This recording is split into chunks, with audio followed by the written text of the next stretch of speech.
Welcome back, everyone. Thank you for joining us for the Med Safety Exchange webinar series, a joint venture by the Institute for Safe Medication Practices Canada, ISMP Canada, and the Canadian Patient Safety Institute, CPSI. As always, this webinar will be recorded, and the link to the recording will be posted on the Med Safety Exchange website about a week later. We do have all the lines muted, so we ask that any questions or comments be typed to us in the chat box or the Q&A box, and then we'll read them out loud at the end of the webinar during the discussion period. The purpose of this webinar series is to encourage reporting, sharing, and learning of medication incidents and medication safety topics to bridge the silos in healthcare and optimize med safety in all care sites.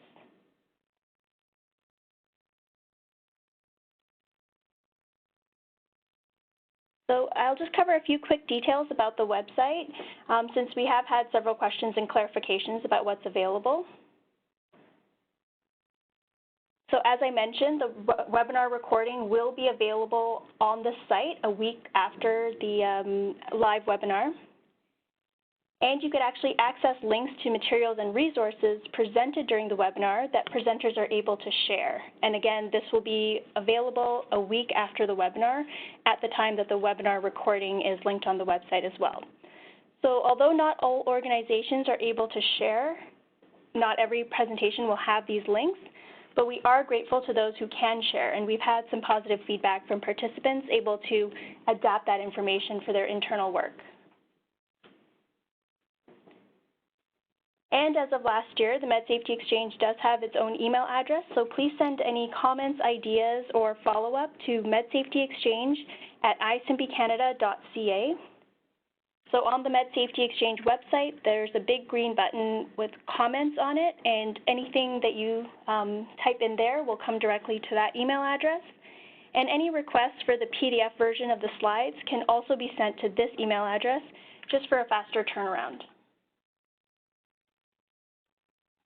And also, because the Med Safety Exchange is not accredited, we didn't want to specify certain healthcare professional groups or provinces, so we are offering certificates of attendance so that you're able to submit it to your respective colleges or associations and ask about continuing education credits. These can be done retrospectively, as the links are available for all past webinars. And as a reminder, to garner as much feedback as possible, we've developed several new questions for the post-webinar survey, but being respectful of your time, we will be rotating the questions through each webinar. So please ensure that you read each question each time, because they likely won't be the same as the last. You do have multiple opportunities to respond to the webinar questions, including the poll at the end of the live webinar that's shown on the right panel, the pop-up webpage after you close the webinar window, which looks like this, as well as the attachment in the thank you for attending email that's sent about a week later. And this is our last webinar for the fiscal year, so this is your opportunity to give us feedback and suggestions for improvement for the upcoming year. Now for today's overview. This webinar will hear about some of the unique medication safety challenges faced by rural or remote care settings, and then we'll take a quick look at some of the findings from our year in review. This will be followed by an observatory with updates from Health Canada and from CPSI on current projects. At the end, we'll have a discussion period where we read out your questions and allow our presenters to respond. We respect the anonymity of all those involved in the webinar, so I'll only introduce speakers briefly, and they can choose to share as much or as little as they'd like about themselves and or their practice site. I'd now like to turn it over to our first speaker, who will describe some of the medication safety challenges faced in her rural hospital.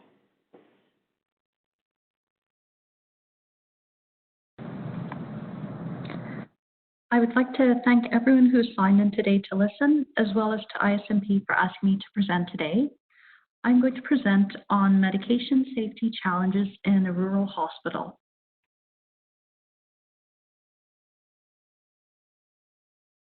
So we know that medication incidents occur in all sites, including both rural and urban sites. When we look at things from a health system perspective, we see that there are differences between rural and urban settings, and these include things such as access to health services, travel times, health infrastructure, and population demographics. If we step out of this health systems perspective and dive into more of a hospital pharmacy perspective, what we see is that there are differences in this area, but the literature on this is fairly sparse. There is a commendable study by Julie Greenhall and David Yu that was published in 2004 in the Canadian Journal of Hospital Pharmacy. And in this study, what we see described as differences are things such as team dynamics, whereby pharmacists in rural settings sometimes will know a lot of their team members both in and out of work. There's differences in bureaucratic levels, so problem solving looks very different. Hours that pharmacy is available.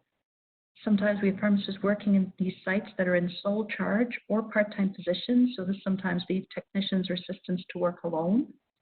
See challenges with after-hours dispensing and nursing as well, having unrestricted access to pharmacy. So despite this paper being published in 2004, we see that the context still remains relevant. In terms of the presentation overview, I'm going to describe incidents using the framework deployed by NSER, the National System for Incident Reporting, which is housed by the Canadian Institute of Health and Information, or CPSI. What we'll do is we'll examine where incidents have occurred during the medication process, as well as various potential contributing factors. This slide here shows the medication use process as described by NSER. So there are 12 steps to this process that range from supplying, storage location, prescribing, order documentation, preparing dispensing, presentation, delivery, order verification, administration, monitoring, advising, counseling, and other. So with this process in mind, we'll look at some specific incidents, and I'll focus more on the processes that are in the teal colors shown on the slide here. So we'll start off with the medication process use of supplying. So an example of an incident that occurred was on a Friday afternoon. Various individuals were brought into the emergency department in the site where I work. Healthcare providers feared that a bad batch of drugs had hit the streets, and hospital pharmacy had enough naloxone available to fully treat about 10 people, and that's going up to about 10 milligrams per person. And so the concern was that if more people were to come in over the weekend, then the amount of naloxone available on hand would not be sufficient. In addition to this, the highway passes through our site and up to another site that we service, and we were nervous that if a bad batch of drugs had hit our site, that this bad batch may also hit another site that we supply. The site that we supply is spread out within basically a geographical area that's the equivalent to the size of Greece. And so medication supply from us to the site is also a challenge. So medication sources to the site where I work are as follows. So McKesson distributes medication to our sites, and we have deliveries on Tuesdays and Thursdays. We used to have a daily delivery on Monday to Friday, but we're now down to 2 days a week. The next is other hospitals. So the closest hospital to us is 250 kilometers away. There are 2 community pharmacies in the community, and these are open Monday to Saturday, but they're closed evenings and weekends. So McKesson wasn't going to be an option. Community pharmacies had very limited stock on hand, and being a Friday afternoon, there was no regular transportation means to get medications from this hospital to us. Luckily, there was a staff member who happened to be driving through and was able to bring us extra stock of medication. When we look at this incident and potential contributing factors, what we identified was remoteness and just the fact that the site is not close to any other sites. As well, another thing that comes up is resource scarcity, whereby physical space is limited, so we're not able to have a huge amount of stock on hand. When we move into another step of the medication use process, we'll talk a bit about storage and location. So with this incident here, what happened was on a Friday afternoon, the pharmacy assistant notified the pharmacist that the bin of pre-filled epi syringes was empty. When we look at potential contributing factors for this incident, one of them is resource scarcity again, so physical space is limited. Pharmacy and nursing both share the same medication room, with nursing having unlimited access to pharmacy inventory. So this makes inventory control quite challenging. In addition to that, the inventory system used is fairly inefficient in that it's a visual system. So bins are constantly being checked to make sure that stock has not been depleted. Moving on to another step in the medication process use, we'll look at order documentation. So here we have an incident whereby hydrochlorothiazide triamterene was transcribed as QID instead of QD, and a patient received several extra doses of this medication. When we look at contributing factors to this incident here, what we identify is a performance factor of using a do not use abbreviation, as well as resource scarcity, where there had been no pharmacist available to do a clinical check. And we see that resource scarcity sometimes means that there's insufficient or unavailable staff. Lots of times in rural sites, staffing is done by number of acute care beds, and what this means is that sometimes there is one or less than a full-time pharmacist available. Sometimes there's no casual relief built into these positions, and recruitment and retention is fairly challenging. So this was one of the identifying contributing factors. Related to this idea of resource scarcity, we'll move on to next step in the medication use process of preparing and dispensing. And what we see at this site is when the pharmacist is away, the medication card is filled by a pharmacy assistant, and nursing has to be the second check, as opposed to having pharmacy personnel available to do the second check. Another example that I'll describe is looking at monitoring. And in this example, we had a patient with unstable renal function who started on vancomycin and required a level to be drawn on Friday. But usual vancomycin turnaround times are 24 to 48 hours during weekdays. And unfortunately, on Fridays, any levels that are drawn in the afternoon will only be read on Monday. And so for this patient, when their trough levels came back on Monday afternoon, this patient had really high trough levels. When we look at contributing factors for this medication incident, what we see here is remoteness, in that on the weekends we're not able to access our lab, which is 250 kilometers away, as well as resource scarcity, in that we do have an in-house lab, but this lab is limited in terms of what they are able to run. Another step in the medication use process that we'll look at is advising and counseling. And so what we see described in the paper by Julie Greenwald is that pharmacists at rural sites are described as multitaskers. And I think that all pharmacists everywhere can be described as multitaskers. I think what we see a little different in rural settings is that not only do pharmacists perform multiple tasks, but they also rotate through multiple roles. So for example, at my site where there is one pharmacist, this pharmacist will rotate between dispensary functions. So if the pharmacy technician is not available, then they'll be overseeing inventory management. So this means drug distribution, cart filling, medication ordering, receiving, unit dose packaging, etc. They'll also switch into this director, manager, supervisory role, whereby they're overseeing staff, meeting accreditation standards, involved in program planning, participating in both provincial and local site meeting, as well as liaising with prescribers.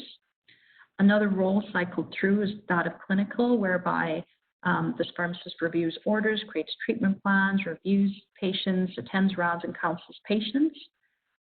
And we also see another role that's cycled through of medication management, where the pharmacist is responsible for drug information support to various departments. They're involved in formulary management, medication safety, educational activities, as well as chairing the Pharmacy and Therapeutics Committee and Antimicrobial Stewardship Committee. So I think this here recaps that at rural sites, pharmacists are multitaskers, as they are everywhere, but there's also multiple roles that have to be filled.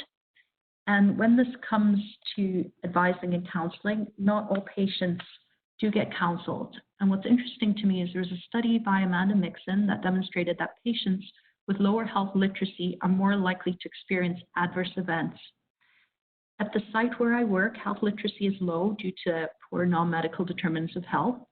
As well, we see that language is a barrier, as 85% of our population self-identify as being Aboriginal.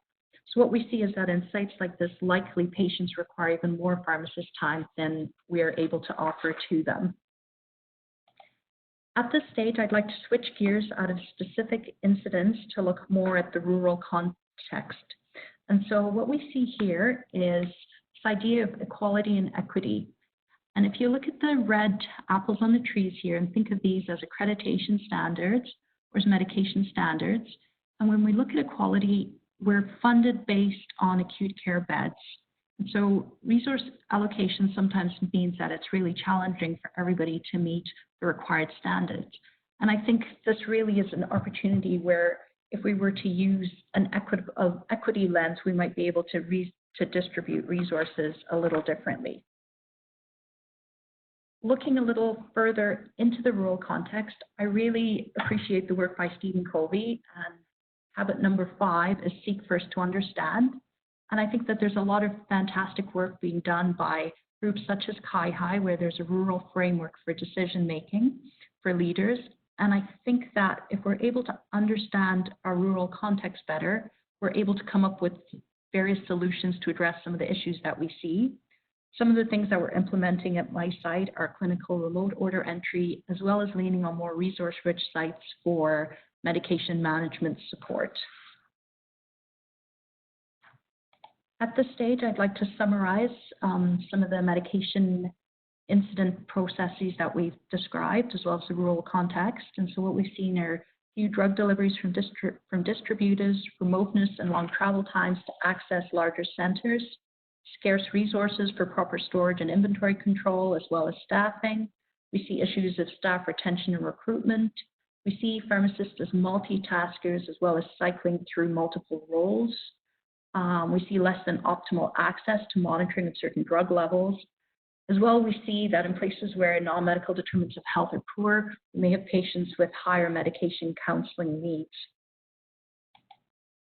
This brings me to the end of my presentation, and what I'd like to iterate is that I think we have a very good opportunity to start understanding issues that are unique to rural sites. I think it would be beneficial to have reports similar to the Eli Lilly report that's done for sites that are greater than 50 beds. I think it would be interesting to start looking at sites that service less than 50 beds and really start understanding some of the medication issues that are experienced at these sites. And I think once we do that, collectively, we'll be able to come up with innovative solutions to ensure that patients' medication management is optimal, safe, and effective. I'd like to thank you for your time. Great. Thank you so much for sharing these insights with us and for summarizing the types of incidents that you face in your setting, throughout the medication use process. Some key takeaway points from our perspective are that rural healthcare sites have similar medication incident concerns as larger centers, but these are compounded by remoteness, resource scarcity, staff availability, and socioeconomic factors. And the importance of sharing these experiences and learning and fostering alliances can help improve medication processes and optimize safety. In terms of the med safety exercise for our listeners to take back to their practice, ask yourself, do you face any similar challenges of remoteness or scarcity in your care setting? And how does your organization seek to mitigate these risks? Is it by technology, sharing ideas, forming alliances? As well, consider healthcare partners and what can be done to better share and learn from one another to deliver safer care. So for our next speaker, as with last year, we've conducted an evaluation of the Med Safety Exchange to identify what went well and what areas we can improve on for subsequent years so that everyone could get the most out of this initiative. I'll turn it over to Dr. Mike Hamilton of ISMB Canada to take a quick look at some of our findings. Thanks so much, Ambika. And here we find ourselves at the end of our third year, and that would mean 18 episodes of Med Safety Exchange. And some of you have been with us throughout them all, so we thank you. We were fortunate this year again to have a really terrific list of topics from many disciplines and care areas. I think this was probably highlighted by Melissa Sheldrick's presentation in September about her son, Andrew. And that really reminded us that all the work that we do here and all the work that you do in your own environment is for patients. It's about the safety of patients. We also heard a number of cases about communication, in particular those about communication breakdown that led to an oversedation event. We learned a lot about blister pack errors in the community. We talked a bit about a burgeoning topic called diversion of controlled drugs from facilities, and we know that work is ongoing throughout that. And we learned about how Health Canada and other organizations are naming biologic drugs and biosimilars. We had a number of interesting incidents with great learning about methotrexate toxicity in patients with renal disease, as well as an episode of digoxin overdose. We learned about a community hospital that's doing terrific research in preventable adverse drug events in hospital. And amongst all these presentations and the other presentations we heard of, we learned that because this is a live event, it's a live online broadcast, you as an audience are always at risk of being treated to a code red fire alarm. We heard this year a number of connectivity failures, some inadvertent telephone mutings, multiple slide advance issues, and we thank you for your patience and we thank you for sticking with us throughout those. I'll just remind you that all 3 seasons worth of these recordings are available on the website, so you're encouraged to review any of these topics at any time. And as Ambika mentioned, we have resources available there to help you in your own work. And this really represents the work of your colleagues and our colleagues in medication safety, and we truly appreciate their generosity in sharing, and we really stand with them in encouraging you to use them in your own organizations and then to tell us about it. Our viewership over the previous year remained stable. We did have variance over the episodes with new registrants, suggesting that some of you registrants can't be with us regularly. And I think this speaks to the constraints we as facilitators have on timing the event, and also highlights the pressures that you as an audience have on your own time and work, especially toward Western Canada, where this webinar happens in mid-morning, which is, probably the busiest time of anybody's clinical day. We are seeing an increase in the number of views of the webinar recordings that are posted on the website a week later. I think this may be due to those scheduling work and time pressures that happen, but it may also be due to the way that, we in general are changing how we watch entertainment or how we become educated. There's more and more on-demand products rather than dictated schedules. And in any case, we're very happy and thankful that the viewership continues beyond the live broadcast. And we continue to reach around the country for presenters, and we thank all the presenters for their work and their willingness to work with us. And we are especially appreciative of their willingness to share these experiences with the audience. We see most audience and presenter activity concentrated in Ontario, but we do have participation from across the country. And we're also lucky to have regular participation from some of the pan-Canadian organizations like Health Canada and CPSI. There are always a few organizations in the U.S. and in international organizations that take part regularly. What I find particularly interesting is that consistently we have 2% of the audience that does not seem to know where they are, or they belong to the mysterious unknown. But really, despite their disorientation, they quite regularly show up at the 2% level for Med Safety Exchange, and we're thankful that they can make it.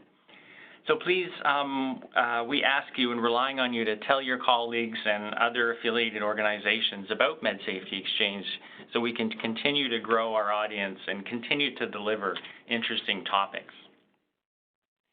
We always read your feedback, and we are very thankful for it. And we're particularly appreciative that you do continue to find this exercise worthwhile.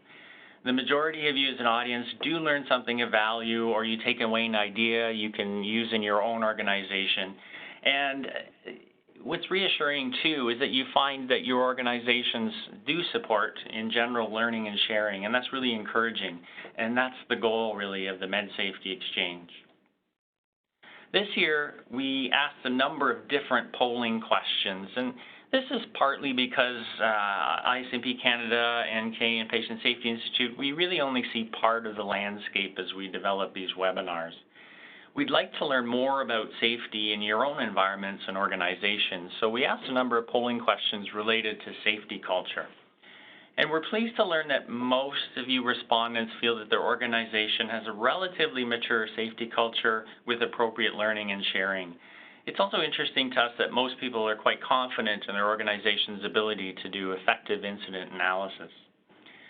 I note that one area of significant disparity amongst the organizations is the time-resource question. I feel I have time and resources to contribute to medication safety. About half of you say that you do have sufficient time, and about half say that you may not have enough. And this answer, of course, would probably vary over time given the ebbs and flows of your workload, of your budgets, and other clinical demands. But I think it'd be interesting exploring how those that do have enough time and resources have structured their schedules and their budgets and their working day to allow for more safety work. And please certainly let us know if you have any thoughts on that. And again this year, most of you like us. And as most of the audience finds value in the webinar, but more importantly, there's something concrete and useful you can adopt in your own organizations. We do want Med Safety Exchange to be more than just interesting. We want it to be useful, and we want to help you make positive changes in safety at your own place of work. And we've added a new feature this year about specifying key learning points and giving you some med safety exercises that you can do in your own context. And we're quite pleased to see that it helped pull out some learning points for you and that it helped you think about applying it in your own organization. We always value your feedback, and in the spirit of continuous improvement, the feedback often includes suggestions for future webinars. One suggestion that arises frequently is to include topics from community pharmacy, nursing, long-term care, cancer care, OR, amongst many others. And we certainly agree, and we do want to provide a broad range of topics. We believe that even if the setting is not your own, there's still something that we can all learn from it. And we'd love to offer topics from a variety of settings, but we do rely on presenters and volunteers. So if you do feel that your discipline or your care setting is underrepresented, please step forward and talk to us. We are going to work with you, and you won't be doing this alone. Timing for the webinar does come up, and we sympathize totally. We're still looking for the best solution. And in the meantime, we encourage you to visit the webinar recordings to catch up on what you've missed, revisit any topics you want to hear again. And we're anticipating some formatting changes to the webinar recording next season that may make it easier to find out what you're looking for. We do get some really terrific suggestions for compelling topics, and a sampling is presented on this slide. And if you do see anything that you'd like to present, please let us know. As much as Ambika and I enjoy bringing Med Safety Exchange to you, we want you to be a part of this as well and help us learn from your own work and volunteer to be a presenter. Great. Thank you, Mike, and thank you to everyone who provided us with that feedback. Some key takeaway points from this analysis are that the Med Safety Exchange is a valuable forum for learning and sharing about patient and medication safety, and that we rely on you to really bring relevant and compelling med safety experiences to this platform. In terms of an exercise for our listeners, think about recent safety initiatives in your organization. Are there some experiences or learnings that you could share on the next season of the Med Safety Exchange? And of course, if you have any ideas for improvement, please connect with us so that we can keep making the webinar better. So we'll now get into the Observatory for some quick med safety updates. First up is Health Canada to describe some of their work in medication safety.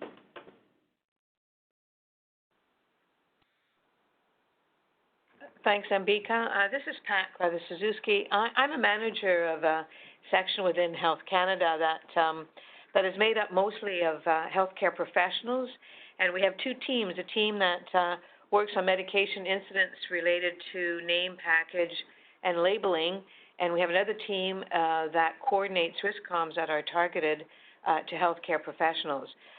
Today, the focus of our update is to bring you up to date with some of the warnings and alerts that Health Canada has recently issued with respect to certain products and their safety. So just as a bit of background, Health Canada regularly identifies through various processes from monitoring and assessment any new safety issues that pertain to pharmaceuticals, biologics, medical devices, and natural health products. And the information about a new safety issue comes from a variety of sources, and we've listed a few here. Sometimes they are identified by the manufacturer themselves to Health Canada. Sometimes we get information from healthcare professionals and consumers about a specific issue, mostly through adverse drug reaction reports or medication incident reports. Sometimes we learn from our other colleagues in other jurisdictions, and we regularly monitor the scientific literature to see if there are emerging safety issues there. And if there is a safety issue, one of the ways that we can try to mitigate the risk is to utilize what we call a risk communication. So it's just one of the actions that Health Canada can take to address a safety issue. So we don't communicate necessarily on all safety issues, but we do have some triggers that tend to lead us that way. So if there's a recall or a market withdrawal of a product where it poses a significant risk, we might decide to communicate. If it's a serious emerging risk, we will communicate, and the timing will depend on the urgency of the risk and whether or not we want to communicate before or after, for example, the product monograph has been updated. There could be changes in the safety profile of a product due to new safety data, so that its benefit-risk ratio has now changed a bit, and it may require some investigation, so we may communicate that we're working on something. We do communicate if there's issues related that impact significantly patient safety with respect to the name confusion or label confusion, or if a drug shortage results in us having to bring in a product from another country that may have labeling that could cause some confusion. And kind of the catch-all category is if it's a topic of high sensitivity issue, and simply because it might affect a vulnerable population like a pediatric population, we may decide that a risk communication is necessary. Health Canada has several tools at its disposition, and the selection of the tool will depend on who the audience is for the specific risk communication. So when we're targeting a risk communication specifically to healthcare professionals in their settings, we will utilize what we call a health product risk communication, and this is simply, it's a template. It looks a little bit like a letter, but it really will speak to one product and one risk. It sometimes can speak to a class of products with the same risk. And on a monthly basis, we produce a publication called the Health Product Info Watch, and we will capture safety updates in that communication, but it is targeted to healthcare professionals. On other occasions, Health Canada may decide that it's necessary to communicate broadly to the general public, and there's a list of tools that we can use there. Again, may depend on the type of issue it is. If it's a product that we want to recall and it's available in the marketplace widely, we might issue a public advisory. That tends to be considered a more urgent tool.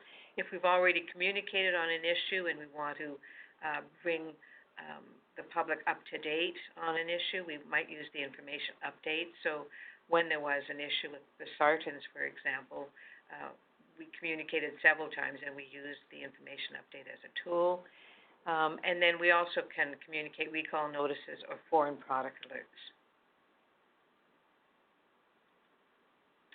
The next few slides just kind of highlight some of the recent alerts or risk communications that we've issued over the past few months. This first group is just to show that in this case, there were new safety issues identified with the health product. So, for example, we communicated on Lemtrada and the risk of autoimmune hepatitis and several other reactions. There was a medical device, Avalon fetal monitors, and we communicated that there was a risk of inaccurate readings that had some serious consequences. We also communicated on uroloric and the increased risk of cardiovascular fatal outcomes. And then we communicated on Xeljanz and the risk of thrombosis, and Gilenya and the risk of congenital malformation. So as you can see, it's a very specific product and a specific risk that we communicated on. We sometimes communicate on quality issues or where the product may have been recalled. Well, we don't communicate on all recalls necessarily, but in this case we communicated on EpiPen and EpiPen Junior auto-injectors because there was a problem with the functionality of the device. We also communicated on Pregvit and Pregvit Folic 5 prenatal mineral supplements.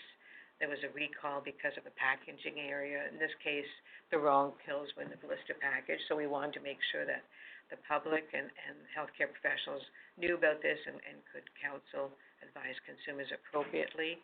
And there was a recall notice about nystatin oral suspension. There were clumps in the suspension that may have posed a choking risk. Again, there's your vulnerable population. The Health Product Info Watch is a monthly publication, and it's published every last Thursday of the month. So, for example, we published in February, and we're going to be publishing March 26th. And what we do there is it regularly has a monthly recap of all the communications that were issued by Health Canada, whether it was targeted to healthcare professionals or to the public in the previous month. So in March, we're going to recap what was communicated in February. In addition, the issue or the monthly issue could include different types of updates that maybe didn't lend themselves to a specific risk communication. So we may communicate it in an article, the results of a safety review that was conducted by Health Canada. So this one was done, I think, in 2019, but we communicated on the review that was completed on aloe vera and containing products and perhaps hepatotoxicity. In other cases, we may have an adverse drug reaction report that was submitted to Health Canada. That's the only one that we have, and in an effort to try to stimulate reporting, but at the same time inform healthcare professionals, we may publish the case report. So there was one of estradiol and testicular cancer. This was in a transgender patient. And then we also published on, this was a case that ISMP had also published on the interaction between PEG laxative and starch-based thickeners. And we don't communicate on all clinically significant product monograph updates, but we may communicate them in the Health Product Info Watch just to alert healthcare professionals that there has been a change in the safety description. So, for example, we communicated on Almiron and the risk of pigmentary maculopathy, and we also communicated on Sativex and the removal of an indication that had only been approved under the Notice of Compliance with Conditions program. In terms of how do we disseminate the risk communications, when it's a broad dissemination to all Canadians, so to the general public, we generally distribute these to the media, to the newswire, and we rely on them to hopefully further disseminate this information. We also use social media, so it goes on the Health Canada Twitter account, and there's a Health Canada Facebook account. And then we have an email notification system referred to as MedEffect e-Notice, and anyone who subscribes to that service can be informed of any risk communication that's issued by Health Canada. There's also an RSP that individuals can subscribe to. For the risk communications that are targeted specifically to healthcare professionals, Health Canada's philosophy is that product safety is a shared responsibility, so we work very closely with the manufacturer of the specific product, and so we help them frame the message of the risk, but we rely on them to assume the responsibility to reach all healthcare professionals depending on the appropriateness of the product. So they will bear the responsibility to fax or email to target audiences.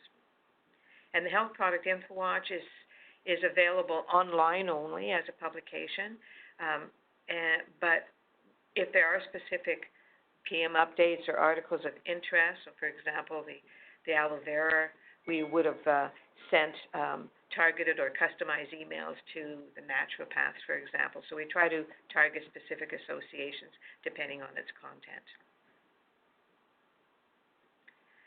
And as I mentioned before, there's different ways that you can receive the alerts from Health Canada, and I just wanted to highlight for you that all of the risk communications from Health Canada are stored online in a database called the Recalls and Safety Alerts Database, and we've provided you the web link there, and the monthly Health Product Info Watch has its own link, and you can also search it there. So thank you for your attention. Great, thank you, Pat. Those are all important sources of information, both for practitioners and the public. So we'll now have an update from CPSI on a recent initiative. Thanks, Ambika. If you could go to the next slide for me, please. Today I'd like to inform everybody here about a new resource that should be of interest to this group. CPSI's policy framework is a newly developed guide and conceptual roadmap for stakeholders to identify, assess, and act on potential policy gaps in patient safety. The framework connects relationships between the policy levers with measures of success, and it also highlights some underlying social, economic, political, and cultural context that influences patient safety discussion, in addition to the complex roles and relationships that influence this between policy actors. The policy levers that influence system change in the framework are legislation, organizational policies, standards, professional regulation, and public engagement. The framework's available for free on our website in both English and French, and please let us know if you have any questions or if you'd like some support and direction on how to use this new resource. And I'll put one final reminder out there for those of you who have signed up for the Med Safety Self-Assessment focusing on never events. Please try and complete the assessment before the end of the month to get your results into the National Snapshot. And if you haven't had the opportunity to sign up yet, please check it out on ISMP Canada's website. Short update from me. Thank you, and back to you, Ambika. Excellent. Thank you, Steve. And so I do want to thank all of our speakers for the very important learning shared today and their efforts towards optimizing medication safety. So we will turn our attention to the questions that we've received throughout the webinar, and we'll have our presenters elaborate. Over to you, Mike. Thank you, Ambika, and thanks so much to our presenters. Lots of terrific questions today and lots of really great comments. So I'll direct our first sort of discussion towards our presenter from the rural perspective, so if you could ensure you're unmuted.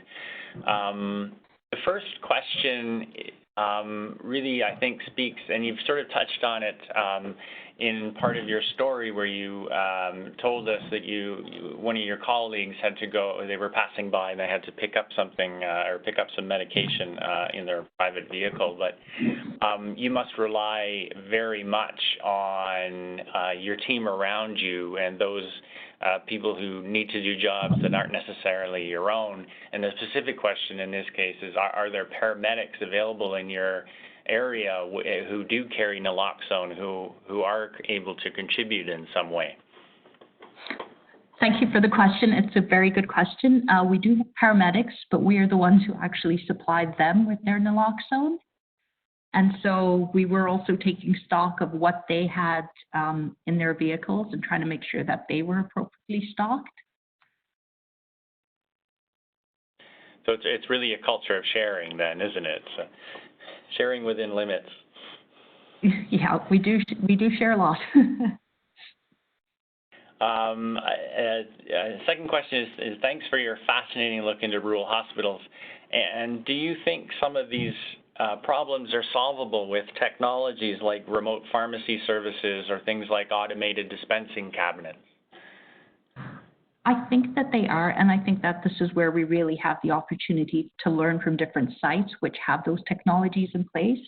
We're currently trialing a model of remote order entry, and it's working quite well. And I think this ties into one of the other questions that one of the panelists had asked about staff recruitment and retention. That's a challenge. And with something like remote order entry, the person can be off-site and doesn't have to live in the actual community. So that would be potentially one solution to recruitment and retention issues. Our third question here, which I think is very interesting and speaks to the sort of the sociology of healthcare workers, is we are understanding more and more about healthcare provider burnout, and it's a real thing. And it seems like the demands on rural healthcare workers are endless.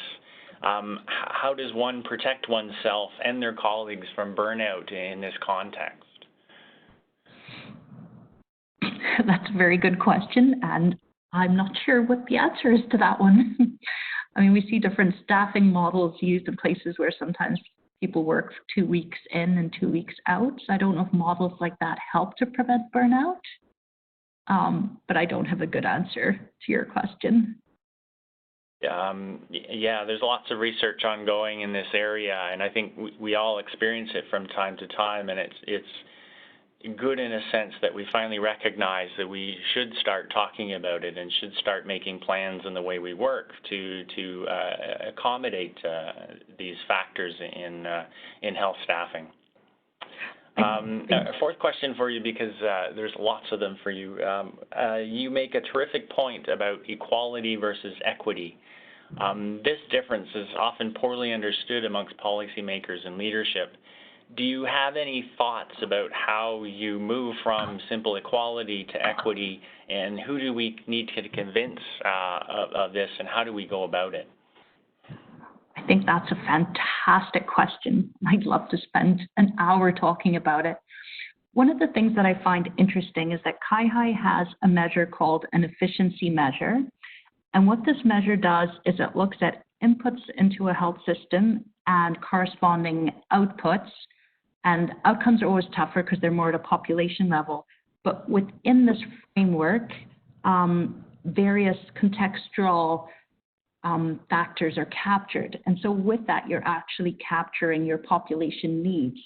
So I think if at the leadership level, we're actually starting to use efficiency measures, we'll start to look at more of our population needs so that resources are distributed more equitably as opposed to based on equality.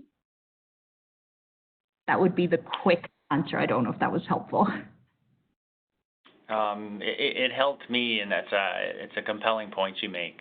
And I'll just sort of finish off with a comment and see if you have any response to it.